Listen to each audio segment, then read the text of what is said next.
Hello my dear YouTube family, ఎలా ఉన్నారు? బాగున్నారా? నేను చాలా బాగున్నానండి. Every good evening. చూస్తున్నారా, దేవలోకంలో పూచే అందమైన పుష్పాలు భూలోకంలోకి తెచ్చి ఇలా మన ఇంట్లో పోయించుకున్నట్లు ఉన్నాయి కదా. అసలు ఆ పూలను చూస్తేనే అసలు మామూలు ఫ్లవర్స్లో లేవండి. ఎంత అందంగా ఉంటాయి, ఎంత ఆరోమాటిక్గా ఉంటాయి. మంచి వాసనతో పాల లాంటి తెల్లని ఫ్లవర్స్ అన్నమాట. చూస్తున్నారా, సడన్గా చూస్తే డ్రాగన్ మొక్క అండ్ డ్రాగన్ ఫ్లవర్స్ లాగే ఉన్నాయి కదా. అచ్చంగా అలాగే ఉంటాయి బ్రహ్మ కమలాలండి.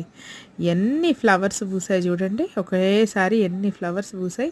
Night blooms and day blooms కూడా ఉంటాయి, కానీ నైట్ బ్లూమ్స్ అయితే చాలా బ్లూమ్స్ వస్తాయి అన్నమాట డే బ్లూమ్స్తో పోలిస్తే. కాబట్టి చాలామంది కూడా నైట్ బ్లూమ్సే ప్రిఫర్ చేస్తారనమాట. పూజ కూడా చేస్తారు కదా బ్రహ్మకమలాలకి. చాలా పవిత్రమైన పూలుగా భావిస్తాము హిందూస్ మనము కదండి బ్రహ్మకమలాల మజాక.